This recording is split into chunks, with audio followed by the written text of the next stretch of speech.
Welcome to Kermode Uncut. Now, I'm very aware that in the last few weeks I've been very neglectful of you. I haven't responded to your responses to my Kermode Uncut post, but I'm going to rectify that now because recently I did a post in the wake of having seen Texas Chainsaw 3D, which was one of the most depressing experiences I've had in the cinema recently, saying, look, is it just me, or are reboots, remakes, rehashes, whatever you want to call them, always rubbish? Loads and loads of responses from you, well over 200. Here are just some of your answers to that question.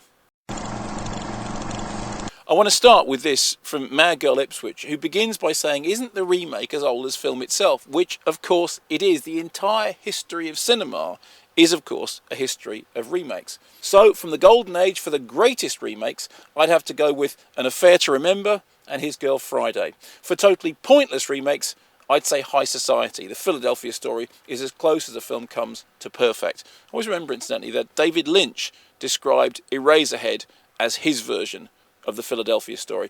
Also, in this vein, from Max, are most remakes bad? Yes, but not all. The Maltese Falcon from 1941 is a remake. This now from The Naked Airplane. Psycho and Halloween are my least favourite remakes. They tampered with films that didn't need to be messed with and made a complete hash of it. These films turned up time and time again in your responses. Of course, in the case of Psycho, the story that's oft repeated is that Psycho was remade in order that Universal could hang on to the rights. Gus Van Sant did a colorised shot-for-shot remake, and I really can't find any other reason to explain why the film exists. I don't know whether there's any truth in that story. Perhaps if anybody out there can definitively say yay or nay. But that's the story that's often put around, because most people sit there watching the Psycho remake going, what? Why? On to this from Gav with a very popular choice. The immediate classic remake or reboot or reimagining or whatever that springs to my mind is The Thing. The original is fine, although I contend it's very dated. Carpenter's version is simply brilliant. And this came up time and time again, and I completely agree with you. I absolutely love John Carpenter's The Thing's worth remembering that when it first came out, critics were very mean to it. It wasn't a hit. It's now been established as a real enduring cult favourite. Incidentally, there's a brilliant BFI book written about it by Anne Bilson. Of course, it's been slightly soured recently by having a remake of the remake, which kind of let everyone down. But absolutely, Carpenter's The Thing is the remake that stands out from the original pack, as indeed does David Cronenberg's version of The Fly, which turned up time and time again in your entries. The one which you mention as being really bad is the remake of The Day the Earth Stood Still with Keanu.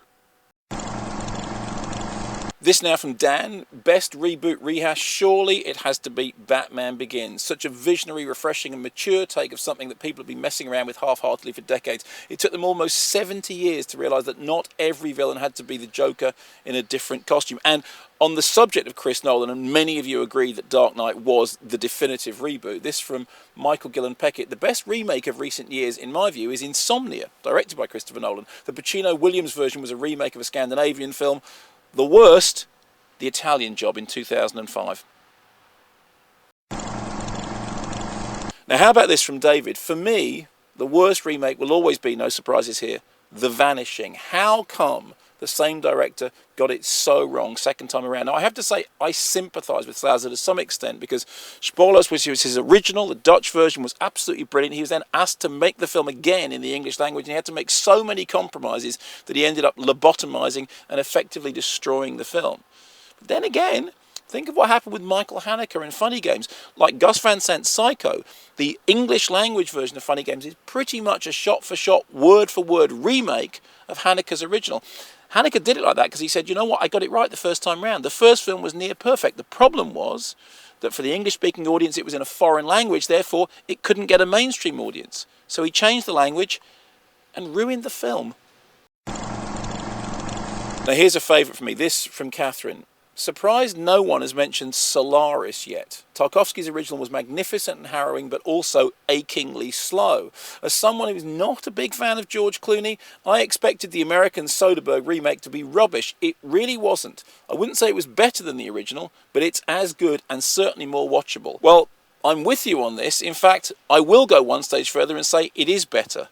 It's shorter, smarter, and a little bit funnier.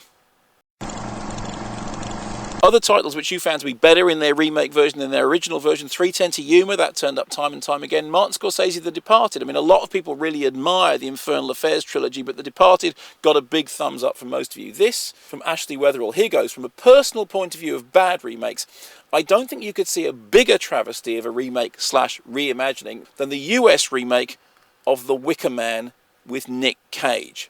The only reason my wife and I didn't leave the cinema halfway through was the fact that we kidded ourselves that it would get better. When will the US learn to leave well alone? Now, I have to make a confession on the subject of The Wicker Man. I was actually with Anthony Shaffer, who wrote the original Wicker Man, when the facts came through suggesting Neil LaBute as the helmsman of the possible remake. And I remember Shaffer saying, well, what do you think? And I said, well, he's great. He's a really good choice. That's a really good idea. Wrong, wrong, wrong.